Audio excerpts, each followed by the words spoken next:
Mesdames, mesdemoiselles et messieurs, bien-aimés dans le Seigneur, que la grâce et la paix de notre Dieu vous soient accordées en Jésus-Christ.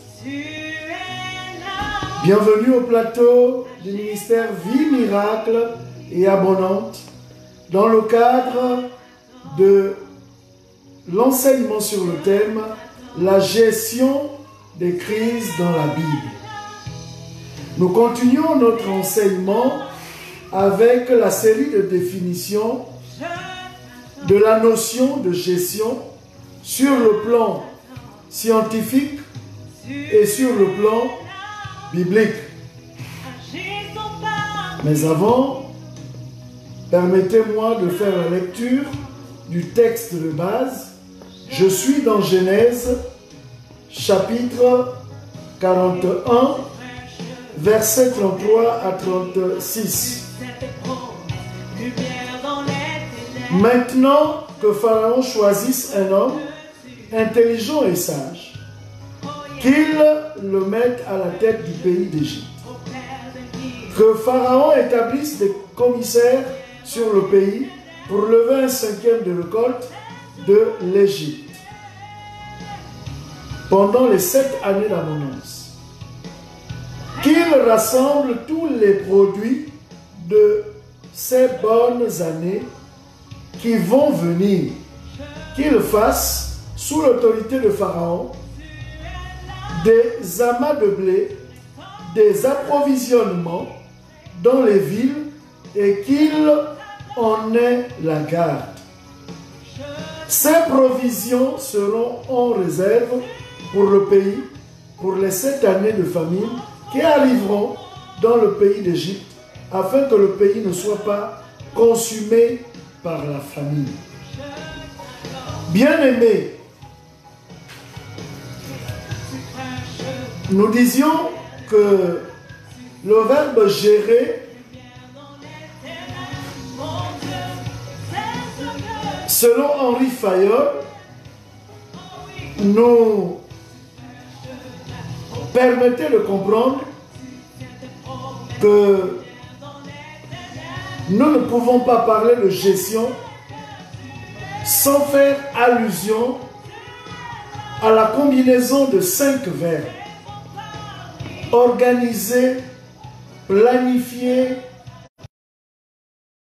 diriger et contrôler. Et la semaine dernière, nous regardions ensemble le verbe organiser sur le plan scientifique et sur le plan biblique. Et à l'exemple de Joseph, nous avons vu que organiser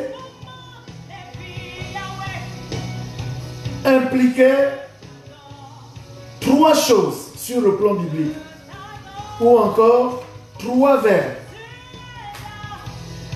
Organiser nous permettait ici de choisir un homme pour être la solution aux problèmes posés par la crise. Là, nous sommes au verset 33 de Genèse 41.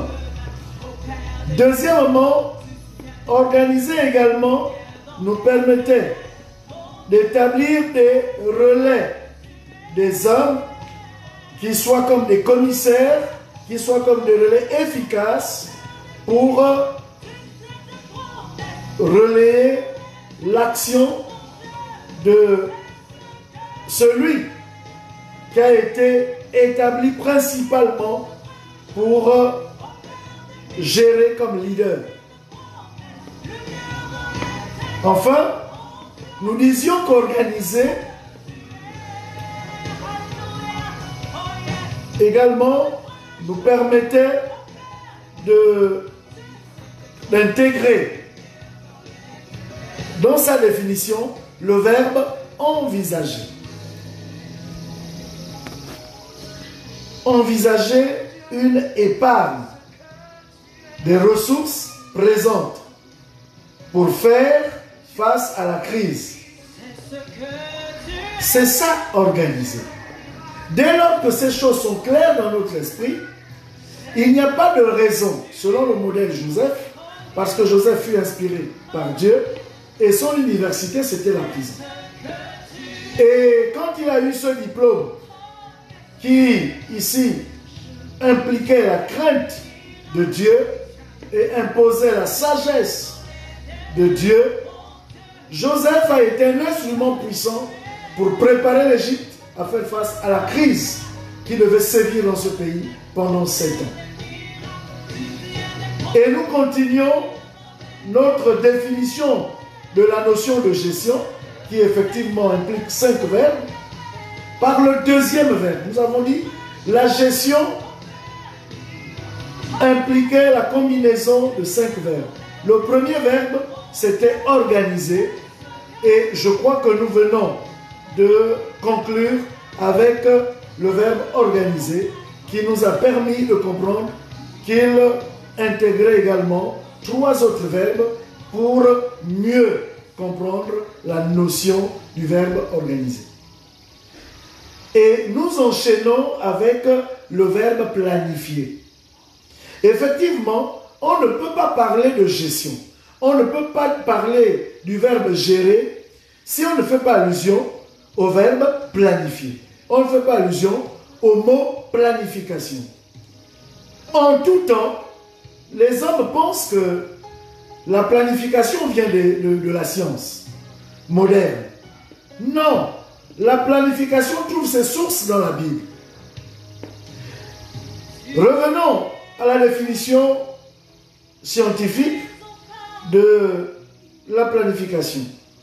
Succinctement, selon certains travaux de ceux qui nous ont précédés dans la matière, je citerai ici encore Henri Fayolle, je citerai également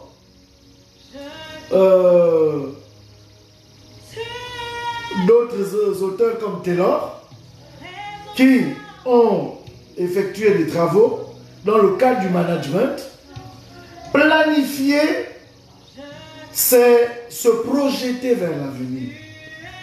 Planifier, c'est élaborer, c'est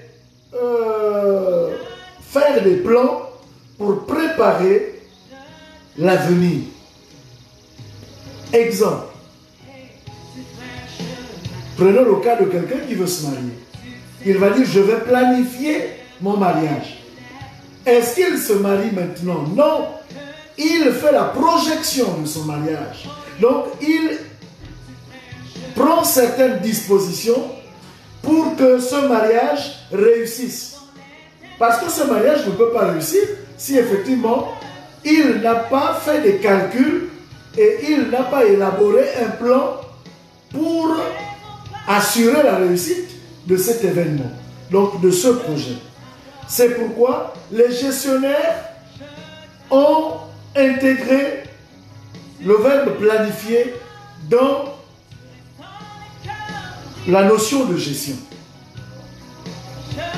On ne peut pas être un bon gestionnaire, on ne peut pas être un bon leader, un bon manager, si on n'intègre pas la notion de la planification dans son plan, dans sa façon d'orienter et d'entreprendre les choses. Alors, ceci étant, selon la science, planifier, c'est se projeter. Mais nous nous rendons compte que finalement, la science puise toujours sa source d'inspiration dans la Bible. Et quand nous regardons ensemble les versets 35 et 36, nous voyons que Joseph fait allusion au verbe planifier. Donc, la source, l'origine du verbe planifier dans la gestion, c'est la Bible. C'est Dieu.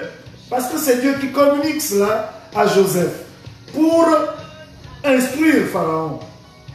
Et Joseph, dans les versets 35 et 36, il va dire ceci.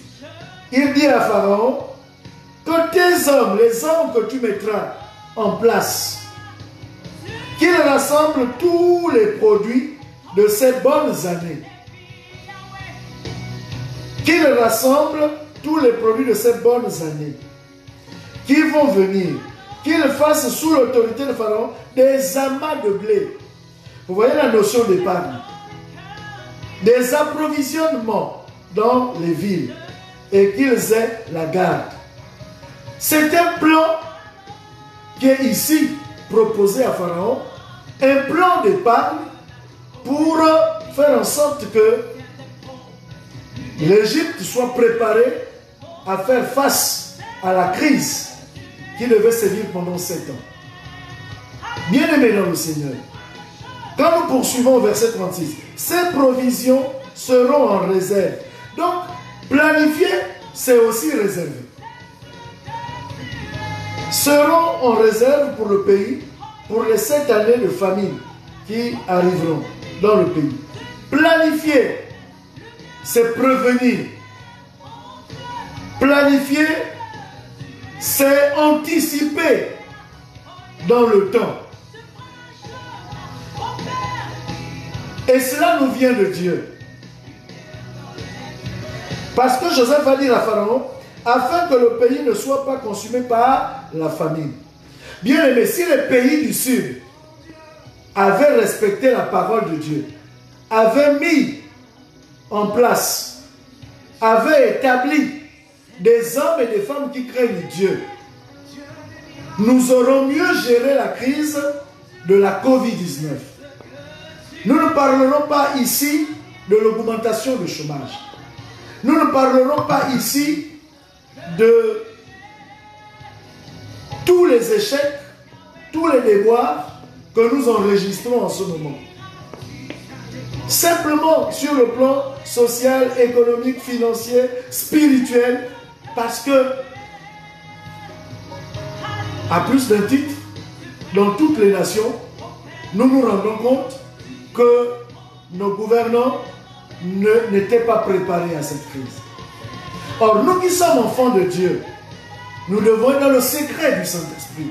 Ces choses doivent nous être révélées pour que nous y fassions.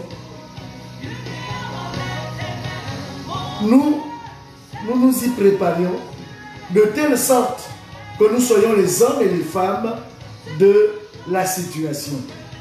Comme l'a été Joseph au temps de Pharaon en Égypte. Bien-aimés, nous comprenons que gérer, c'est organiser, c'est planifier. Aujourd'hui, l'OMS nous parle d'une autre crise qui va être plus importante, plus grave, plus ravageuse que la Covid-19. Certains spéculent sur la maladie X qui va menacer l'humanité. Mais qu'est-ce que nous faisons? Qu'est-ce que nous entreprenons pour nous préparer à cette crise? Est-ce que nous allons la vivre encore comme la Covid-19? Ou bien nous allons nous référer à la sagesse de Dieu et demander au Saint-Esprit de nous communiquer sa sagesse et son intelligence pour faire face à cette crise qui va encore menacer l'humanité après la Covid-19. Les chrétiens sont interpellés. Nous ne devons pas voir les choses comme les païens, parce que les païens sont aveugles. Pharaon était aveugle. Il a fallu la présence de Joseph pour qu'il comprenne ce qu'il devait faire afin de faire face à la crise qui devait sévir pendant 7 ans. Bien aimés, les chrétiens sont importants parce que Dieu doit les utiliser comme des instruments puissants pour sauver l'humanité. Or, si le chrétien ne remplit pas ou ne joue pas son rôle, malheureusement, le Saint-Esprit va être triste parce que le monde va vers le chaos. Effectivement, inéluctablement, ces choses doivent arriver parce que nous sommes en train de vivre les signes de fin du temps. Mais le chrétien a son rôle à jouer. Parce que le Saint-Esprit nous avertit de ces choses pour que nous ne puissions pas les gérer comme les païens, mais que nous puissions les gérer comme Dieu veut que nous puissions le faire. C'est pourquoi, bien-aimés, nous sommes à plus d'un titre interpellés à revenir à l'obéissance de la parole de Dieu, à la crainte de Dieu. Nous sommes interpellés à revenir au respect des principes de Dieu. Joseph a respecté les principes de Dieu. C'est pourquoi Joseph a été rempli de la sagesse de Dieu pour faire face à l'intelligence mondaine. Quel est le rôle de l'Église aujourd'hui? Quel est le rôle du chrétien aujourd'hui? Est-ce que nous allons avoir la même attitude que les païens? Comme ce fut le cas pour la COVID-19 où on a fermé tous les lieux de culte? Parce que le chrétien ne connaît pas quel est son rôle? Que Dieu nous aide à répondre à toutes ces questions à la lumière de sa parole. Comme Joseph, nous voulons dire à Dieu, utilise-nous puissamment pour planifier. Parce que la planification fait appel au don de vision, fait appel à l'anticipation. Mais qui peut anticiper si ce n'est celui qui a le regard de Dieu? Par l'action du Saint-Esprit. Et nous avons la grâce, en tant qu'enfants de Dieu, d'avoir le regard de Dieu. Parce que le Saint-Esprit peut anticiper, faire anticiper les choses dans nos vies, parce qu'il conduit nos vies. Bien-aimés, ressaisissons-nous. Revenons aux fondamentaux. Revenons à la parole de Dieu. Craignons Dieu. Et Dieu va utiliser son Église puissamment pour que le monde soit sauvé des fléaux à venir. Que Dieu bénisse sa parole et vous bénisse. Amen.